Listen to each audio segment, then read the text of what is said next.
Major Pascal, bonjour. Bonjour. Alors, quelle est la différence majeure entre le quotient intellectuel et le quotient émotionnel? On a le quotient intellectuel, ce qu'on appelle le QI, qui pourrait faire passer le QI à un enfant de 5 ans. Alors, on fait passer bien souvent à l'adolescence pour avoir des chiffres correspondants.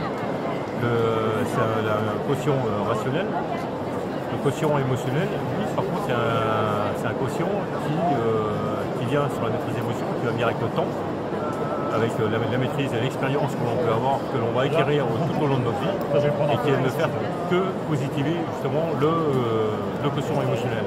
Alors que le quotient, le QI, devient dégressif avec l'âge. C'est pour ça qu'on va retrouver des personnes qui ne sont peut-être pas des scolaires au départ, qui vont progresser et qui vont arriver à des postes importants. Pourquoi? Parce qu'ils se nourrissent de toute l'expérience qu'ils vont avoir durant leur vie, grandir dedans. Une grosse partie du quotient émotionnel est générée en même temps avec l'écoute active. L'écoute active qui est une partie prépondérante puisque 93% réside d'une conversation réside dans le non-verbal, dans l'échange des regards, dans l'échange du paraverbal, dans tout ce que l'on peut avoir, le sens des mots n'ayant que 7%. Donc le quotient émotionnel que l'on va faire passer, comment on va le faire passer?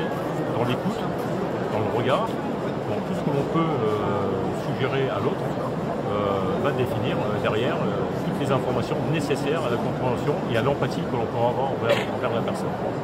Très bien, et donc dans votre livre, vous expliquez comment vous êtes passé des forces spéciales à l'entreprise. C'est un parcours un peu original. Est-ce que vous pouvez l'expliquer? C'est un parcours atypique. On va dire que dans les forces spéciales, on apprend à gérer l'aspect psychologique, on apprend à gérer l'humain. Un humain, pourquoi? Parce qu'on a pour faire du contre-terrorisme, c'est des gens qui ont un ego très fort, sinon on ne peut pas faire ce métier. Donc quand on arrive à mettre ces gens qui ont un ego très fort, à les faire travailler ensemble, malgré les générations, parce que dedans il y a l'intergénérationnel qui va venir et on va bosser avec toutes les générations, comprendre les générations que l'on a en face de nous. L'objectif quand on fait du contre-terrorisme, c'est pas de faire de l'attrition, c'est de pouvoir ramener tout le monde vivant, aussi bien même les terroristes, même les équipiers, ramener tout le monde vivant si possible avec les otages. La gestion émotionnelle est vraiment vitale, importante. Et la partie managériale en est une des clés. On va parler de commandement, de management, c'est deux choses différentes. Ça m'intéresse dedans, il faut aborder le côté leadership aussi. Ce côté leadership qui va être prépondérant, qui n'est pas forcément... tout le monde n'en est pas doté. Donc on peut travailler, il n'y a pas d'école de leadership, il n'y a que des écoles de management. Donc là-dessus, il faut vraiment aller à l'essentiel, justement dans l'échange au travers de l'écoute active. Et c'est ce qui va vous aider à comprendre l'empathie de l'autre et notre empathie à la faire passer aussi.